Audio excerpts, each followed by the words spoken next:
In forests, mountains, and valleys, peaceful nights unravel when something vast and unseen manipulates camps, homes, and trails with eerie precision. Footprints vanish at tree lines, belongings form strange patterns, and witnesses flee in terror. From a guide in Oregon whose camp was stalked by something unseen, to a Swiss cable car where passengers felt an impossible disturbance in midair, the encounters span decades. In this video, we'll explore 6 harrowing accounts suggesting something far greater moves within the wild. On August 12, 1998, the dense wilderness of a remote forested region in the Oregon Cascades became the setting for one of the most chilling encounters ever reported by a seasoned outdoorsman.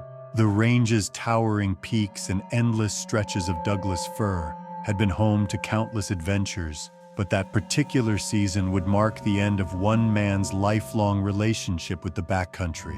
The region itself had long been shrouded in Native American legends speaking of massive forest dwellers, and hikers occasionally reported finding inexplicable tracks or hearing strange vocalizations echoing through the canyons. Yet few took these stories seriously until Elias Carter emerged from those woods with an account that would haunt him until his final days. Elias Carter was 67 years old that summer, a former forest guide who had spent nearly 4 decades leading expeditions through some of the most remote wilderness areas in the Pacific Northwest. His weathered face and calloused hands told the story of a man who had lived more nights under canvas than under a roof. He knew every sound the forest made, from the snap of a Douglas squirrel leaping between branches to the distant bugle of an elk during rutting season. This was to be his final solo hunt before hanging up his rifle for good, a personal ritual to close out a chapter of his life. He packed light, carrying only essentials, and headed deep into the old-growth sections where few hikers ventured. His goal was simple: spend a week alone, take a black-tailed deer if the opportunity arose, and say a quiet goodbye to the wilderness that had defined him. The first 2 nights passed without incident. Elias made camp near a cold stream, cooked simple meals over his fire, and listened to the familiar symphony of nighttime sounds. On the 3rd morning, however, something changed. When he emerged from his tent, he noticed that the logs he had stacked beside his fire pit the previous evening had been rearranged. They now formed a peculiar geometric pattern, almost like a spoke wheel radiating outward from the cold ashes. Elias stood there for several minutes, trying to rationalize what he was seeing. Perhaps he had stacked them that way himself and forgotten.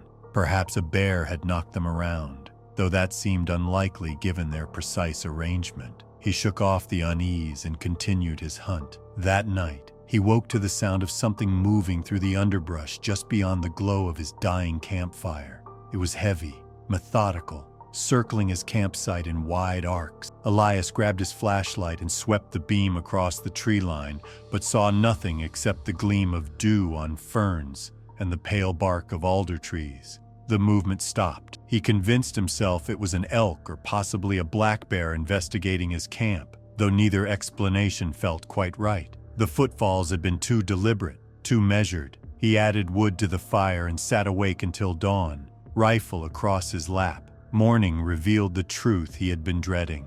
Enormous barefoot prints encircled his tent in a near-perfect ring. Each impression measured close to 24 inches long and showed 5 distinct toes, deeply pressed into the soft earth. The stride length between them was impossible for any human. Elias had seen bear tracks, elk tracks, even the occasional mountain lion print during his decades in the woods. These matched nothing in his experience. The depth of the impression suggested immense weight, and the pattern of the circle indicated something had walked upright around his camp multiple times during the night. He felt his stomach tighten. Whatever had made those tracks had stood just feet from where he slept. He should have packed up and left immediately. Every instinct screamed at him to abandon the hunt and return to civilization. But Elias Carter had never retreated from the wilderness in his life, and pride kept him rooted in place. He spent the day hunting half-heartedly, his mind constantly returning to those prints. As darkness fell on the 4th night, he built his fire larger than usual and kept his rifle loaded and within arm's reach. The forest seemed different now, heavier somehow, as though the trees themselves were holding their breath. Around midnight it happened. A voice emerged from the darkness beyond the firelight, low and guttural, forming sounds that resembled language but followed no pattern Elias recognized. The syllables rolled together in a deep, rumbling cadence that seemed to vibrate through his chest. Then it spoke his name. Not shouted, not whispered, but stated clearly in that same impossible voice. Elias. He felt his blood turn cold. The voice came again, this time mimicking words he had spoken aloud earlier that day while talking to himself, a habit of solitary men in the wilderness. The words were warped, stretched, delivered in a mocking tone that suggested intelligence and intent. Then came a sound that might have been breathing, or laughter, or something in between, before the presence retreated into the forest with heavy, measured footfalls that faded into silence. Elias did not sleep. At first light, he broke camp with shaking hands, packed everything into his truck, and drove away from the Oregon Cascades without looking back. He never returned to that forest. In the years that followed, he told his story to anyone who would listen, though many dismissed it as the imaginings of an aging man who had spent too long alone in the woods. But those who knew Elias understood that he was not prone to exaggeration or fantasy. Something old and intelligent had spoken to him in those pines, something that knew his name and possessed the capacity for mimicry and perhaps even mockery. Until his death, Elias Carter maintained that the creature was real, that it had studied him, and that it had chosen to let him leave with nothing more than a warning he would never forget. The remote depths of a protected woodland in southwestern Germany became the site of a tragedy that defied logical explanation. The Black Forest had always carried an air of ancient mystery, its dense canopy and winding trails dating back centuries. Local folklore spoke of strange creatures dwelling in the deepest sections, though modern rangers dismissed such tales as remnants of medieval superstition. The Forest Service maintained several patrol routes through the most isolated areas, checking for illegal logging, monitoring wildlife, and ensuring hikers stayed on marked paths. On July 24, 2003, two experienced rangers set out on what should have been a routine 3-day patrol into a section rarely visited by tourists. Klaus Richter was a veteran ranger with 23 years of service, known for his methodical approach and encyclopedic knowledge of the forest ecosystem. At 51, he had seen virtually everything the wilderness could offer and approached his work with calm professionalism. His companion for this patrol was Stefan Weber, a younger colleague in his early 30s who had joined the service only 5 years prior. Stefan respected Klaus deeply and welcomed the opportunity to learn from his experience during these extended patrols. They carried standard equipment, including radios, GPS units, compasses, detailed topographic maps, and emergency supplies. The weather forecast predicted clear conditions, and both men were in excellent physical condition. They entered the forest on a Thursday morning, following a narrow trail that wound through stands of ancient fir and beech trees. The first day passed without incident. They documented several deer sightings, cleared minor trail obstructions, and made camp near a small clearing as planned. Klaus radioed their position to headquarters that evening, reporting everything normal. The next day took them deeper into the forest, away from any maintained trails and into terrain few people ever saw. Stefan later recalled that the forest seemed unusually quiet that afternoon, lacking the typical bird calls and small animal movements they normally encountered. By Saturday morning, headquarters had received no radio check-in. When the Rangers failed to return as scheduled, a search operation was launched that afternoon. Teams spread out along their planned route, calling their names and watching for any signs of distress. Late in the day, a search dog led its handler to a shallow depression roughly 2 miles off the patrol route. Klaus Richter lay there, his body pale and cold, showing no obvious injuries or signs of struggle. His uniform was intact, his equipment still on his belt. Medical examiners would later determine he had died roughly a day earlier, though the cause remained inconclusive. What surrounded Klaus was far more disturbing than his unexplained death. Enormous barefoot prints formed a loose circle around the clearing where he lay, each impression measuring well over 24 inches in length and pressed deep into the forest floor. The print showed 5 distinct toes and suggested something bipedal and incredibly massive. Branches overhead were snapped at heights exceeding 12 feet, the breaks fresh and jagged. Stones and fallen logs had been arranged into precise geometric patterns, radiating from the center of the clearing. Klaus's radio, compass, and folded maps sat stacked deliberately atop a nearby stump, positioned with obvious intent rather than dropped or scattered. Stefan Weber was discovered the following morning, wandering along a distant fire road in a state of profound disorientation.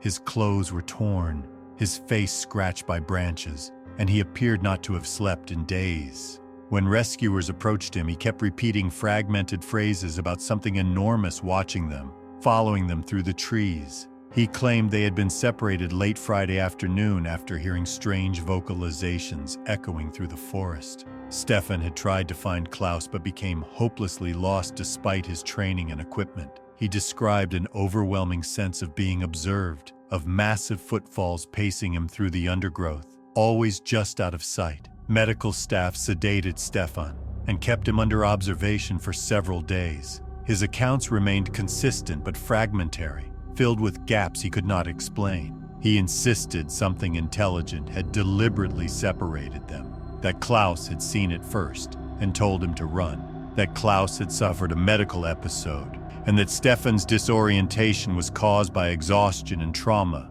Yet no medical condition was found to explain Klaus's death. The footprints were attributed to hoaxers or misidentified animal tracks, though no expert could identify what animal might have made them. The geometric arrangements of stones and logs, the precisely stacked equipment, and the snapped branches at impossible height suggested something with intelligence and purpose had been present. Stefan never returned to fieldwork. He transferred to an administrative position and refused to discuss the incident beyond his initial statement.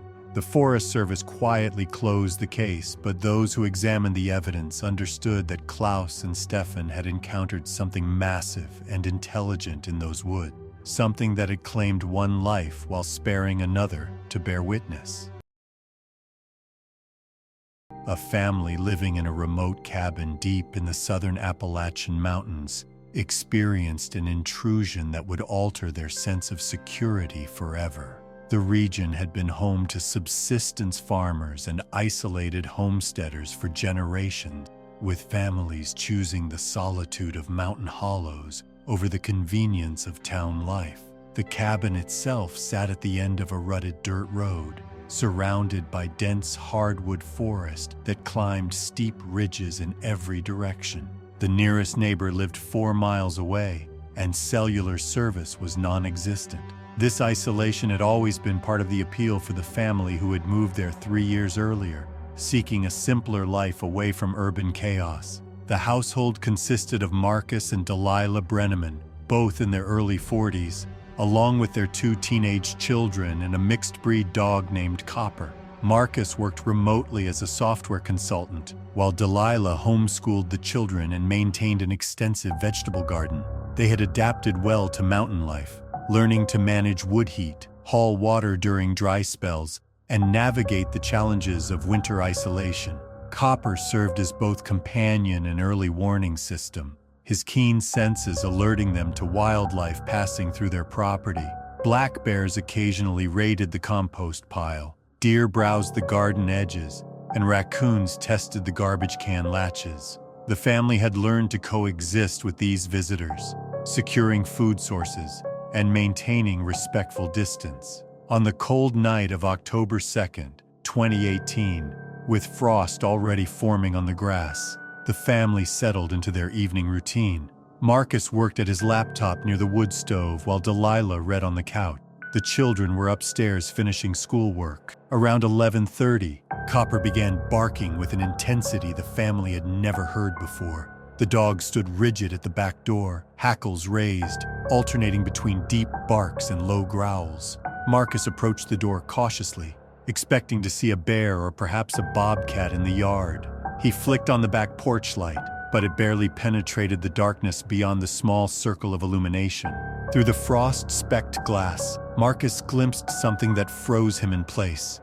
A massive, upright figure stood at the tree line, easily 7 or 8 feet tall, with impossibly broad shoulders. In one arm, it held Copper. The dog hung limp, not struggling, as though paralyzed by fear or shock. Marcus called out to Delilah, but by the time she reached the door, the figure had retreated silently into the darkness, taking the dog with it. The entire encounter lasted perhaps 5 seconds, but the image burned itself into Marcus's memory. He grabbed a flashlight and his rifle, throwing open the door to search the yard, but found nothing except disturbed frost patterns leading toward the forest. The family barely slept that night. Marcus and Delilah took turns watching from different windows, hoping Copper might return, but the dog never came back.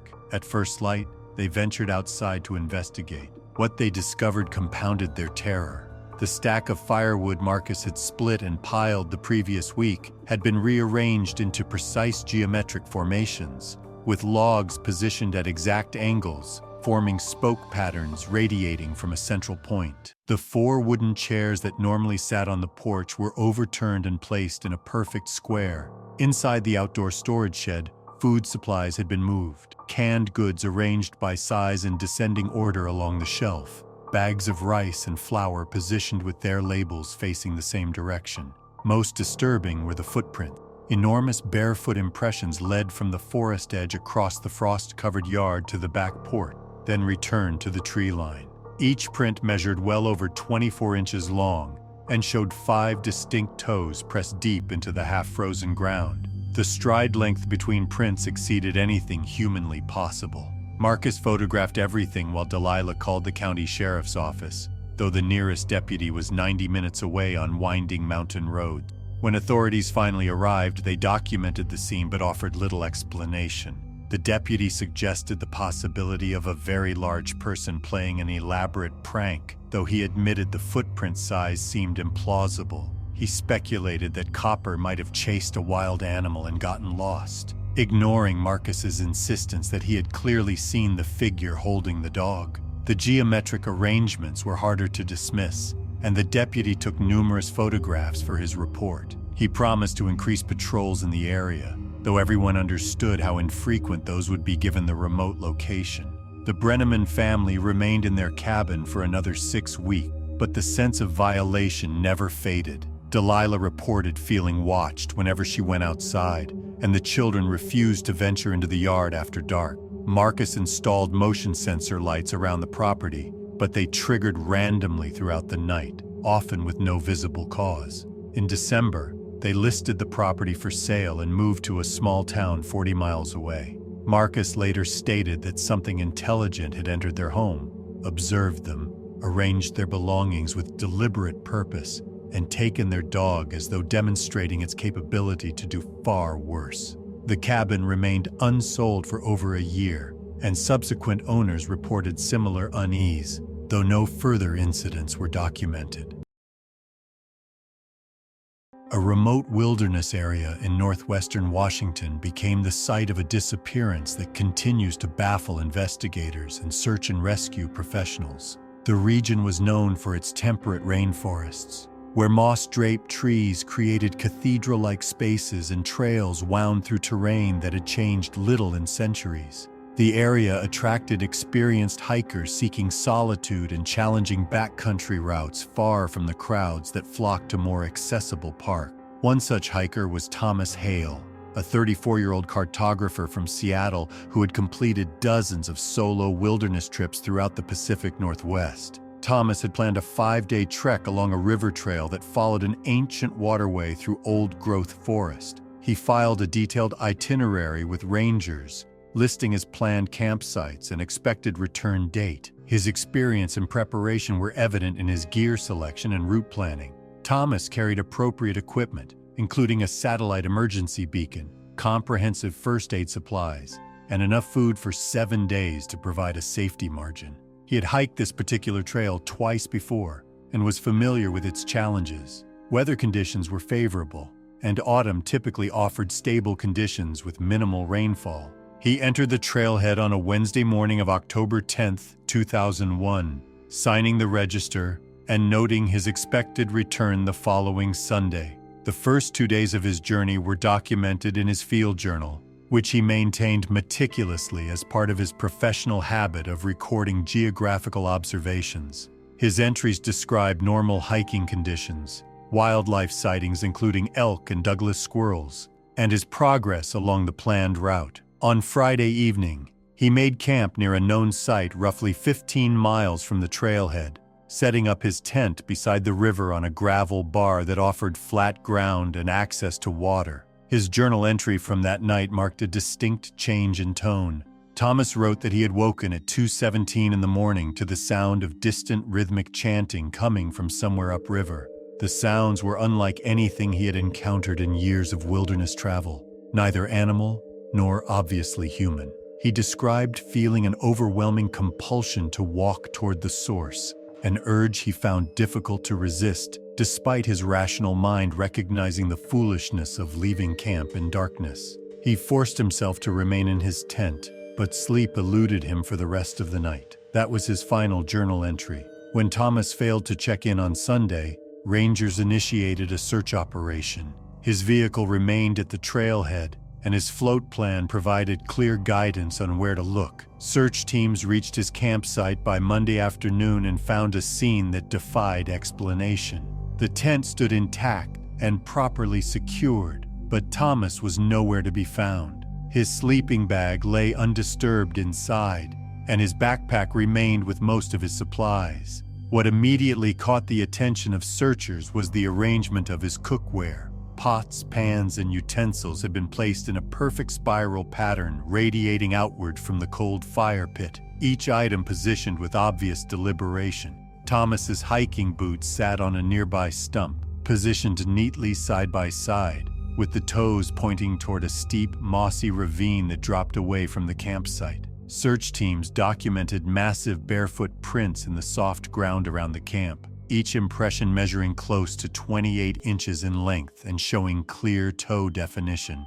The prints approached from the forest, circled the campsite multiple times, and then led directly to the edge of the ravine where they terminated abruptly.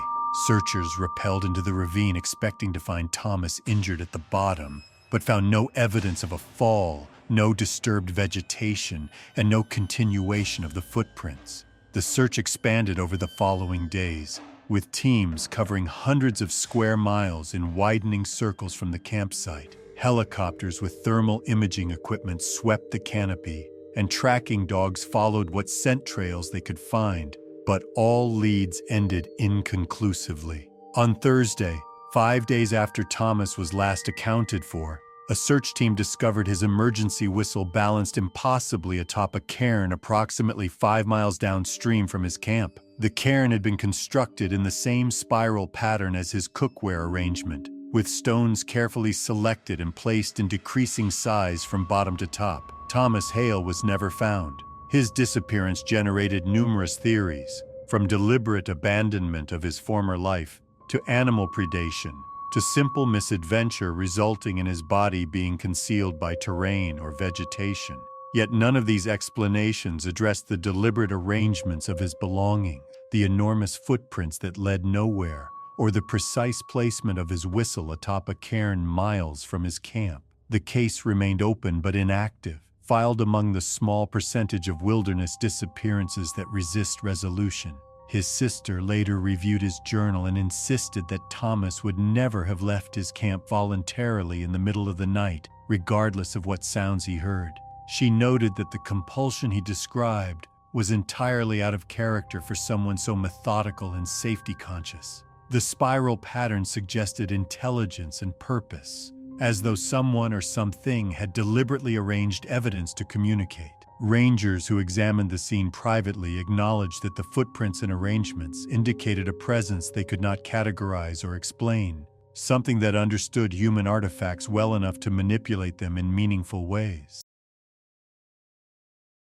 The year was 2019, on a remote river system in central Siberia that became the setting for an encounter that left one man permanently scarred by an experience he could barely articulate. The region was characterized by endless taiga forest, where spruce and larch stretched for hundreds of miles with only occasional villages breaking the monotony of wilderness. The river itself flowed cold and clear, fed by snowmelt from distant mountains, and harbored populations of salmon, pike, and grayling that drew subsistence fishermen from surrounding communities. These men had fished these waters for generations, understanding the river's moods and respecting its dangers, from spring floods to sudden weather changes that could trap the unprepared. Alexei Morozov was 47 years old, a veteran fisherman who had spent his entire adult life working the rivers and streams near his village. He was known as reliable and cautious,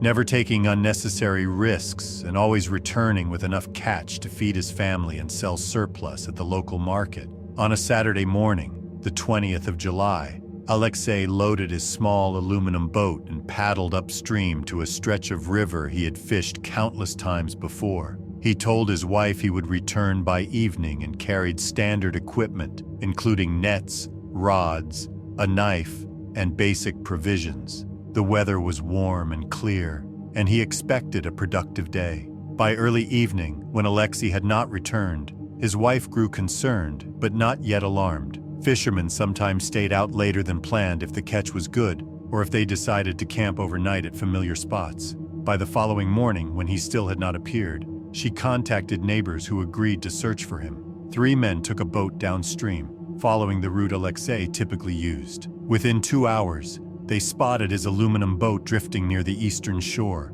empty and turning slowly in the current. They secured it and brought it to the bank to investigate. The scene they discovered suggested violence or struggle. Fishing nets lay tangled on the shore. Rods were snapped and scattered across the gravel, and Alexei's tackle box had been overturned with its contents strewn in a wide arc. Most striking were the enormous barefoot prints pressed deep into the mud along the riverbank. Each impression measured well over 24 inches in length and showed 5 distinct toes with clear definition. The prints led from the forest edge to where the boat had been beached, then returned in a wandering pattern back toward the dense tree line. The men called out for Alexei, fearing he had been attacked by a bear, though the tracks matched nothing they had seen in decades of wilderness experience. They found him several kilometers downstream, collapsed against a fallen spruce tree, barely conscious and covered in mud and dried blood. His clothes were shredded as though he had crashed through dense brush at high speed, and his hands were bruised and scraped raw. Scratches covered his face and arms, and his breathing came in shallow, rapid gasps. The men carried him back to the boat and rushed him to the village, where the local doctor examined him and determined that while his injuries were extensive, none were life-threatening. Alexei had suffered from exposure, dehydration, and what appeared to be profound psychological trauma. When he regained enough strength to communicate, Alexei provided a fragmented account of his experience. He indicated through gestures and broken sentences that something massive had approached while he was checking his nets near the shore. He described an upright figure far larger than any human, moving through the trees with impossible silence despite its size. He had felt overwhelming terror and attempted to push his boat back into the water, but the figure reached him before he could escape. Alexei claimed he had been pursued through the forest, crashing through undergrowth and stumbling over roots while something huge followed behind him. His fish were gone, taken by whatever had confronted him. Several villagers returned to the site the following day to gather Alexei's equipment and investigate further. They found additional evidence that supported his account. Trees along the riverbank showed fresh damage, with branches broken at heights exceeding 10 feet and bark scraped away in vertical patterns suggesting something had brushed past them. The forest in the direction Alexei had fled showed a clear path of disturbed vegetation and trampled ferns where something heavy had moved through recently. The air in that section of forest carried a pungent, acrid odor that none of the men recognized, and they noted an unusual absence of bird calls or small animal sounds. Most disturbing was the discovery that all of Alexei's catch had vanished. The net he had checked before the encounter had contained several large pike, and he had already placed 4 salmon in his boat. Nothing remained, Not even scales or blood where the fish had been. The deliberate taking of the catch suggested intelligence rather than random animal behavior. Whatever had confronted Alexei understood that the fish represented food and had claimed them. Alexei never returned to that stretch of river. He continued fishing closer to the village in areas where other people were always nearby, but those who knew him noted a permanent change in his demeanor. He became withdrawn and nervous, frequently scanning the tree line and refusing to work alone. He insisted that something ancient lived in the deep taiga, something that chose to let him live, but made clear that it could have killed him easily. The physical evidence and the testimony of the men who found him lent credibility to his account, even among skeptics who preferred rational explanations. In 2024, a cable car system serving a remote mountain resort in the Swiss Alps became the site of an incident that left passengers, operators, and maintenance crews searching for explanations that remained frustratingly incomplete. The cable car had operated for nearly 30 years, carrying tourists and hikers between a valley station and an alpine summit station through terrain too steep and rugged for road construction. The system had an impeccable safety record, with regular inspections and maintenance performed according to strict Swiss engineering standards. The route crossed dense subalpine forests before emerging above the tree line, with the cars suspended hundreds of feet above the canopy during the middle section of the journey. Local communities had long relied on the cable car as both a tourist attraction and a practical means of accessing high-altitude trails and facilities that would otherwise require hours of strenuous hiking. On a Friday morning, the 25th of October, a group of 17 tourists boarded the cable car for the ascent to the upper station.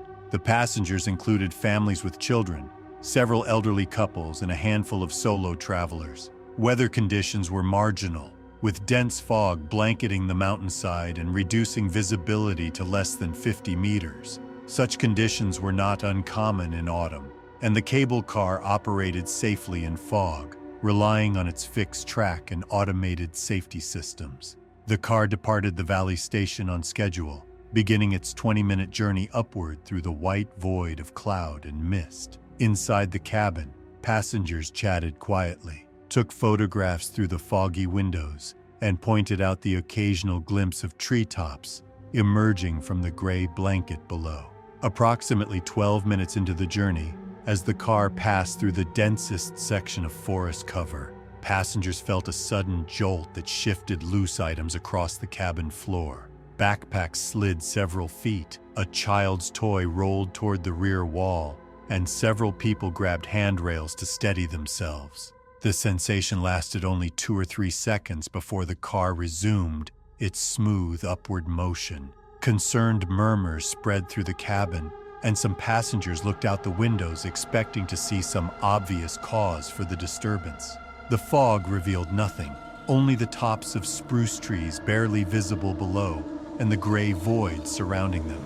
Parents reassured frightened children that everything was fine, though the adults themselves exchanged uncertain glances. One passenger, a woman named Petra Volkmann from Zurich, later reported that during those seconds of disturbance, she thought she glimpsed movement among the treetops directly below the car. She described seeing something massive in dark shifting position between the highest branches, though the fog made it impossible to distinguish details or be certain she had seen anything at all.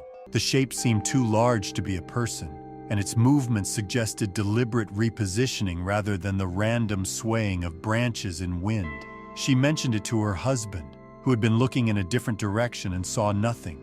Petra dismissed it as a trick of the fog and poor lighting, though the image troubled her for reasons she could not articulate. The mass had seemed purposeful, as though aware of the cable car passing overhead.